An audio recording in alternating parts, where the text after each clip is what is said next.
নমস্কার, শুরু করছি জেলার সারাদিন। আপনাদের সঙ্গে রয়েছি আমি ঋষিকেশ। শুরুতেই যে খবরের দিকে নজর রাখবো, নিজের এলাকাতেই এজেন্ট দিতে পারেননি মনোজ টিগ্গা।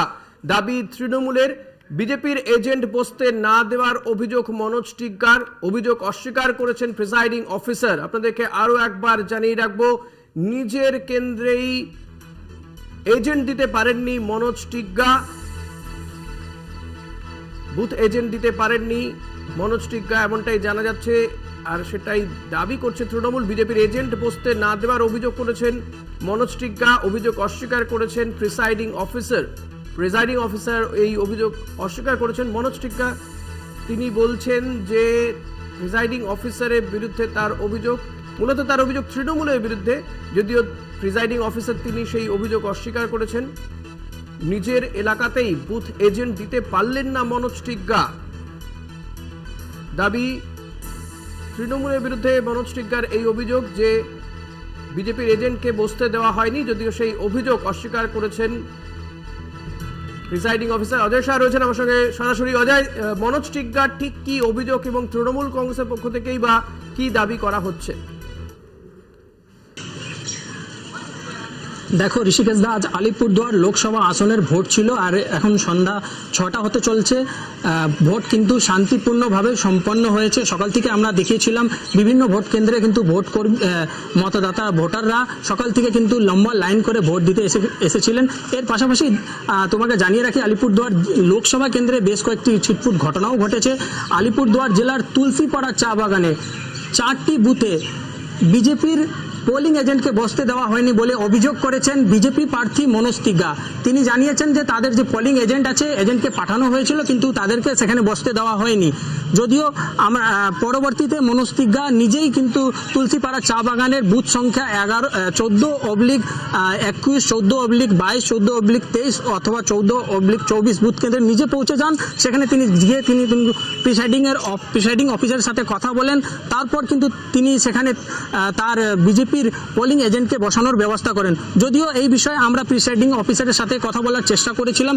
তিনি বলেছেন যে তিনি একদমই যে বিজেপি প্রার্থীর যে অভিযোগ রয়েছে সেই অভিযোগকে অস্বীকার করে দিয়েছেন। এই বিষয়ে আমরা তৃণমূল নেতৃত্বদের সাথেও যোগাযোগ করার চেষ্টা করেছিলাম। এখন পর্যন্ত কিন্তু তাদের বক্তব্য পাওয়া যায়নি। ঋষিকেশ দা, অজয়, এই ক্ষেত্রে প্রিসাইডিং অফিসারের কি বক্তব্য? মনোজ টিগ্গা বলছেন যে তৃণমূল তারাই এই বিজেপির যে পোলিং এজেন্ট তাদেরকে বসতে দেয়নি, কিন্তু প্রিসাইডিং অফিসার তো গোটা বিষয়টি নস্যাৎ করে দিয়েছেন। হ্যাঁ, আমরা প্রিসাইডিং অফিসারের সাথে কথা বলেছিলাম। বিজেপি প্রার্থী তো অভিযোগ করেছিল যে তাদের যে 4টি বুথে পোলিং এজেন্টকে বসতে দেওয়া হয়নি। তিনি তৃণমূলের উপরে কিন্তু অভিযোগও তুলেছিলেন।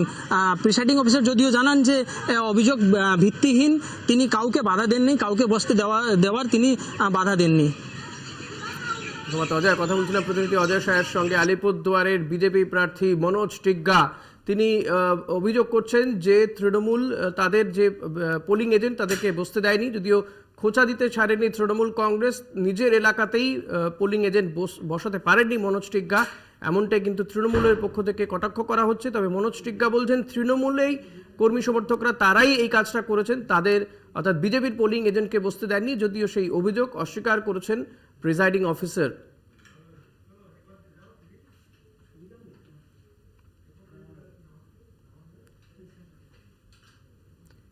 এজেন্ট বসানো নিয়ে মনোজ টিগ্গাকে খোঁচা তৃণমূল কংগ্রেসের। নিজের এলাকাতেই পোলিং এজেন্ট বসাতে পারলেন না মনোজ টিগ্গা, এমনটাই খোঁচা দিয়ে কটাক্ষ করছে তৃণমূল কংগ্রেস। পাশাপাশি মনোজ টিগ্গার অভিযোগ যে বিজেপির লোকজন বিজেপির পোলিং এজেন্টকে বসতে দেয়নি তৃণমূল কংগ্রেসই, যদিও প্রিসাইডিং অফিসার সেই অভিযোগ অস্বীকার করেছেন।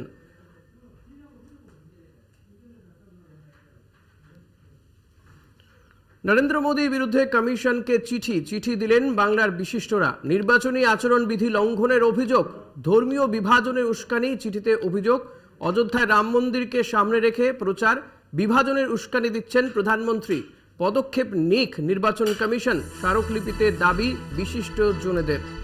প্রধানমন্ত্রী নরেন্দ্র মোদীর বিরুদ্ধে কমিশনকে চিঠি দিয়েছেন বাংলার বিশিষ্টরা। ধর্মীয় বিভাজনের উস্কানি চিঠিতে এমনটাই উল্লেখ করা হয়েছে। অভিযোগ করা হচ্ছে অযোধ্যায় রাম মন্দিরকে সামনে রেখে প্রচার করছেন নরেন্দ্র মোদী, বিভাজনে উস্কানি দিচ্ছেন প্রধানমন্ত্রী। পদক্ষেপ নিক নির্বাচন কমিশন। স্মারকলিপিতে দাবি করা হয়েছে বিশিষ্ট জনেদের পক্ষ থেকে।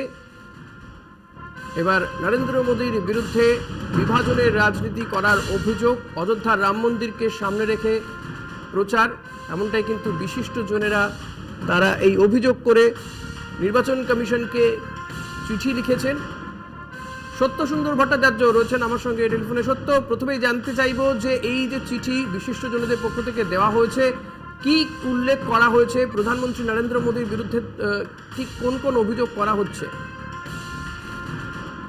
তিনি বিধিভঙ্গের অভিযোগ আনা হয়েছে প্রধানমন্ত্রী নরেন্দ্র মোদীর বিরুদ্ধে। এবং কারা অভিযোগ এনেছেন দেশের নাগরিক সমাজের বিশিষ্ট জনেরা, এই রাজ্যের বিশিষ্ট জন যারা হয়েছেন তারা সরাসরি তারা মুখ্য নির্বাচন কমিশনার রাজীব কুমারকে স্মারকলিপি দিয়েছেন। সেই স্মারকলিপিতে তারা উল্লেখ করেছেন যে বিভিন্ন নির্বাচনী প্রচারে দেখা যাচ্ছে প্রধানমন্ত্রী নরেন্দ্র মোদী অযোধ্যার রাম মন্দিরকে সামনে রেখে ধর্মীয় উস্কানি দেওয়ার চেষ্টা করছেন এবং ধর্মীয় বিভাজনের একটা চেষ্টা করা হচ্ছে, যেটা সম্পূর্ণভাবে নির্বাচনী বিধিভঙ্গের সামিল। এ বিষয়ে নির্বাচন কমিশন প্রয়োজনীয় পদক্ষেপ নিক, এমনটাই কিন্তু স্মারকলিপিতে উল্লেখ করেছেন সমাজের বিশিষ্ট জনেরা।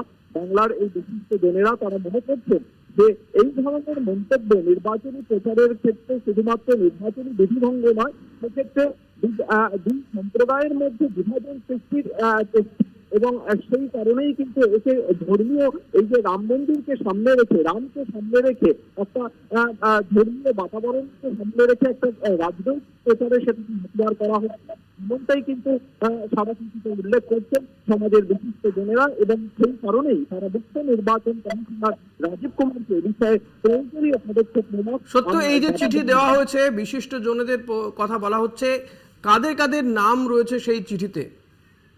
দেখো, বিশিষ্ট জন বলতে এখানে পবিত্র সরকার থেকে শুরু করে রাজ্যের বিভিন্ন যারা নাগরিক সমাজের যারা বিশিষ্ট জন রয়েছেন, এক গুচ্ছ সেই নামের তালিকা কিন্তু তার মধ্যে রয়েছে।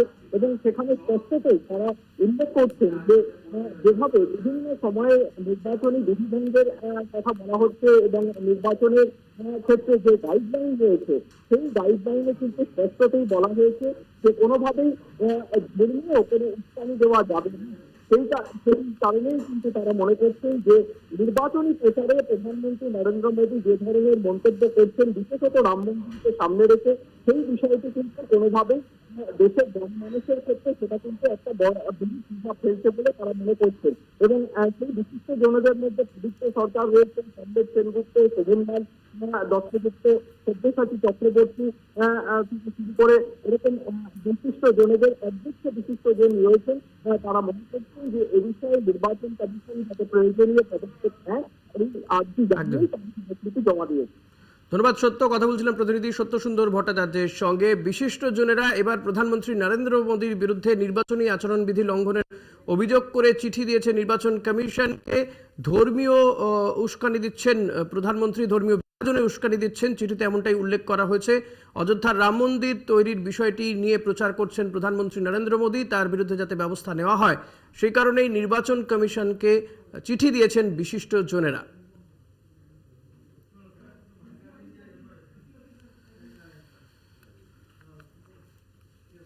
কমিশনের দ্বারস্থ উলুবেড়িয়ার ঘরছাড়ারা। উলুবেড়িয়ার ৬৭টি ঘরছাড়া পরিবারের ধর্ণা, তৃণমূলের বিরুদ্ধে অভিযোগ। ঘরছাড়াদের অভিযোগের তীরে সাজদা আহমেদ, নির্মল মাঝি।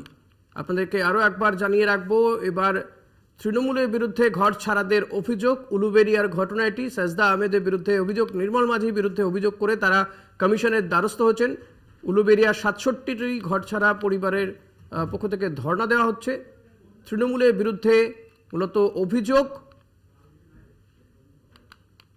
উলুবেড়িয়ার বর্তমানে এই 2024-এর লোকসভা নির্বাচনে প্রার্থী সাজদা আহমেদ তথা বিদায়ী সাংসদের বিরুদ্ধে এই অভিযোগ। নির্মল মাঝির বিরুদ্ধেও অভিযোগ উঠছে, তাদেরকে ঘরে ফিরতে বাধা দিচ্ছেন, এমনটাই অভিযোগ ঘরছাড়াদের। কমিশনের দ্বারস্থ হয়েছেন উলুবেড়িয়ার ঘরছাড়ারা। কমিশনের দ্বারস্থ উলুবেড়িয়ার ঘরছাড়ারা। উলুবেড়িয়ার ৬৭টি ঘরছাড়া পরিবার, ৬৭টি ঘরছাড়া পরিবার তারা নির্বাচন কমিশনের দ্বারস্থ হয়েছে। তৃণমূলের বিরুদ্ধে তাদের এই অভিযোগ। ঘরছাড়াদের অভিযোগের তীরে সাজদা আহমেদ, নির্মল মাঝি। রূপম দাস রয়েছেন। রূপম, এই বর্তমানে উলুবেড়িয়ার প্রার্থী তথা বিদায়ী সাংসদ সাজদা আহমেদ নির্মল মাজিদের বিরুদ্ধে অভিযোগ করছেন ঘরছাড়ারা, ঠিক কি অভিযোগ তাদের? হ্যাঁ দেখুন, এই মুহূর্তে যেটা দেখা যাচ্ছে যে গত বিধানসভার আগে থেকে কি গোষ্ঠীদ্বন্দ্ব হওয়া, তৃণমূলের গোষ্ঠীদ্বন্দ্বের জন্য কিন্তু কিছু পরিবার ঘরছাড়া হয়। তারপর থেকেই কিন্তু হচ্ছে তারা এলাকা ছাড়া, তারপরে এখন তারা হচ্ছে কোর্টের দ্বারস্থ হন এবং হচ্ছে সেখান থেকে তারা বাড়ি আসার সুযোগও পান। পরে নির্মল মাঝি আজকে বক্তব্যে তিনি জানান যে ওনারা নিশ্চিন্তে বাড়িতে আসতে পারেন, তার যত রকম প্রোটেকশন আছে আমরা সেটা দেব, ঠিক আছে। তবে এলাকায় ধন্যবাদ রূপম। কথা বলছিলাম প্রতিনিধি রূপম দাসের সঙ্গে। তৃণমূলের বিরুদ্ধে অভিযোগ, যদিও নির্মল মাঝি বলছেন তিনি আশ্বাস দিচ্ছেন তাদেরকে ঘরছাড়াদের ঘরে ফেরাবার, কিন্তু ঘরছাড়ারা তারা কিন্তু এই নির্মল মাঝির বিরুদ্ধেই অভিযোগ করছেন সাজদা আহমেদের বিরুদ্ধে। কমিশনের দ্বারস্থ হচ্ছেন উলুবেড়িয়ার ঘরছাড়ারা।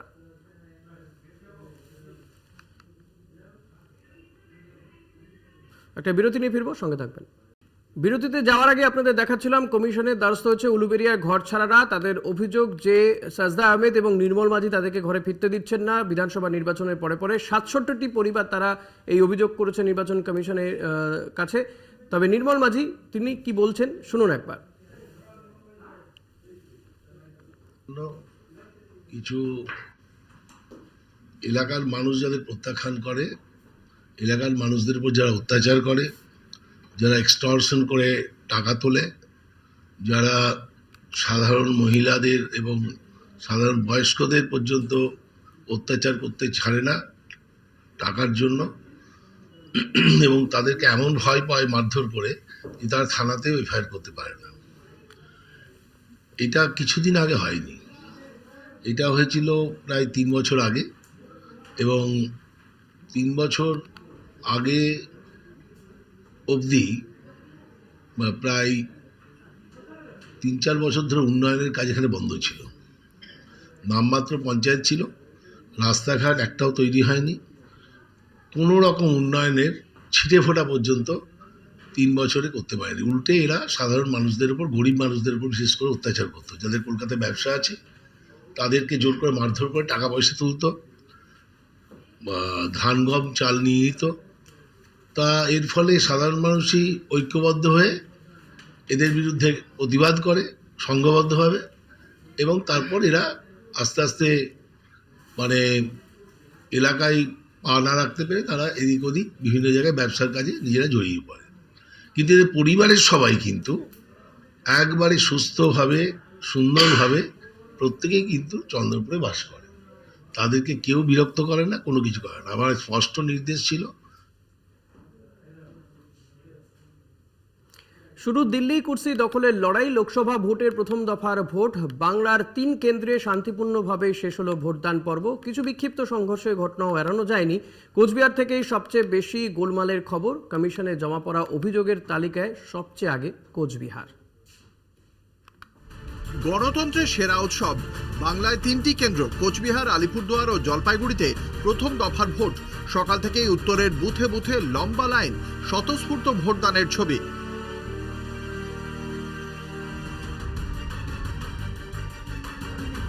2019-এর ভোটে কোচবিহার, আলিপুরদুয়ার, জলপাইগুড়ি 3 লোকসভা কেন্দ্রেই জয়ী হয় ভারতীয় জনতা পার্টি। তৃণমূলের কাছে তাই প্রথম দফার ভোট টিকে থাকার লড়াই। সকাল থেকেই শিরোনামে কোচবিহার, ধরা পড়ে বিক্ষিপ্ত অশান্তির ছবি। প্রথম দফার ভোটে বাংলায় সবচেয়ে বেশি অশান্তির অভিযোগ কোচবিহারে। উত্তপ্ত দিনহাটার ভেটাগুড়ি। তৃণমূল ব্লক সভাপতি অনন্ত বর্মনকে মারধরের অভিযোগ জানিয়ে সরগরম বঙ্গ রাজনীতি।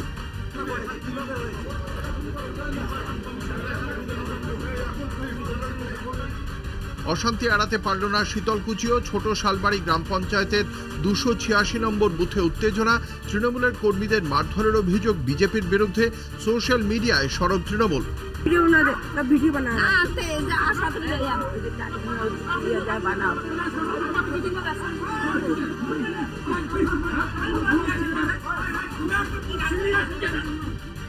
চান্দামারিতে তৃণমূল বিজেপি সংঘর্ষ, আহত দলীয় নেতা, দাবি বিজেপির।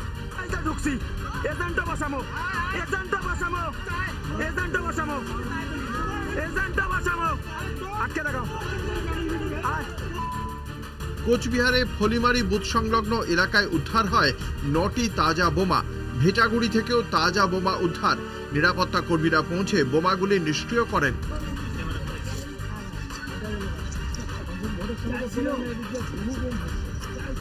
বড় কোদালি 2 পঞ্চায়েতে তৃণমূলের অস্থায়ী বুথ অফিস পোড়ানোর অভিযোগ। মাথাভাঙায় বুথ ক্যাম্প বসানো নিয়ে তৃণমূল কংগ্রেস ও বিজেপির হাতাহাতি। তৃণমূলের পোলিং এজেন্টকে মারধরের অভিযোগ। ঘটনায় রিপোর্ট চেয়ে পাঠায় কমিশন। ডাবগ্রাম ফুলবাড়িতেও বিজেপি তৃণমূল কথা কাটাকাটি।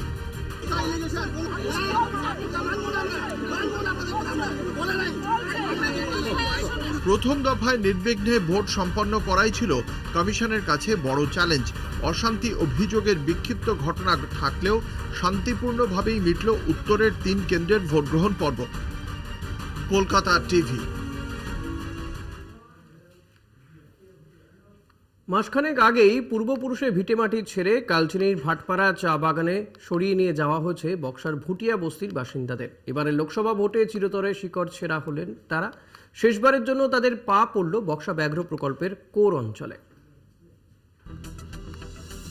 ভিন রাজ্য থেকে বাগানার সিদ্ধান্ত নেওয়ার পর national tiger conservation authority Buxa ব্যাঘ্র প্রকল্পের কোর অঞ্চল থেকে ভুটিয়া বস্তি সরানোর ফরমান জারি করেছিল। সেই ফরমানের পর রাজ্য সরকারের পুনর্বাসনের প্যাকেজ নিয়ে মাসখানেক আগে কালচিনির বনছায়া মহল্লায় সরিয়ে নিয়ে যাওয়া হয়েছে ভুটিয়া বস্তির বাসিন্দাদের। তবে এত তাড়াতাড়ি বনছায়ায় তাদের ভোট দেওয়ার ব্যবস্থা করে ওঠা যায়নি। আর তাই আলিপুরদুয়ার লোকসভা কেন্দ্রের সবচেয়ে ছোট কেন্দ্র কুমারগ্রাম বিধানসভার ভুটিয়া বস্তি বিট অফিসে এবারেই হয়ে গেল শেষবারের জন্য ভোট পর্ব। জনস্বাস্থ্য কারিগরি দপ্তরের পাম্প হাউসে ভোট দিলেন মাত্র 71 জন ভোটার। ধন্যবাদ জানাইতে হবে কেন, এটা এসে হয়ে ভালো মতন নিয়ে গিয়ে ওখানে সাজায় গুজায় রাখতেছেন, এখন সাজাইতেছেন সরকার, তো ধন্যবাদ তো দিতেই হবে। মানে এখন লাস্ট ভোট দিলাম, ভালোই লাগলো। সামনে বাদ থেকে তো হবে না এখানে। বনছায়া মহল্লা থেকে জেলা প্রশাসনের উদ্যোগে 2টি বাসে করে গাঙ্গুটিয়া বনবসতির 71 জন ভোটারকে নিয়ে যাওয়া হয়েছিল ভোট দিতে। ভোট পর্ব মেটার পর তাদের ফের সেই বাসে করেই ফিরিয়ে নিয়ে যাওয়া হয় নতুন ঠিকানায়। ওরা ভাবছিল ওরা ভোট দিতে পারবে কি পারবে না, কিন্তু সরকার সেই সমস্ত রকম ব্যবস্থা করেছে, কারণ ওরা খুশিভাবে ভোট দিতে এসছে, আনন্দ করছে। এতদিন ভুটান পাহাড়ের নিচে বক্সা জঙ্গলের মধ্যেই ভোট দিতেন বাসিন্দারা। বনের মাঝে বুথ হওয়ায় হাতি সহ অন্যান্য বন্যপ্রাণীর হামলার আশঙ্কা থাকতই। বুথ পাহারা দিতে হতো বনকর্মীদের। 2023 সালে হরপা বানের দরুন ভোট গ্রহণ কেন্দ্রের ব্যাপক ক্ষতি হয়েছিল। এবারের ভোটের মধ্যে দিয়ে যেন নীরবেই মুছে গেল কয়েক যুগের একটি মহল্লা ও ভোট গ্রহণ কেন্দ্র। এবার থেকে সেখানে কেবল বাঘের আনাগোনার আশা করছেন বক্সা ব্যাঘ্র প্রকল্পের আধিকারিকরা। বক্সা ব্যাঘ্র প্রকল্পের ভুটিয়া বস্তি থেকে পিনাকি চক্রবর্তী, কলকাতা টিভি। এখন এই পর্যন্তই। দেখতে থাকুন কলকাতা টিভি, রাত দিন 7 দিন।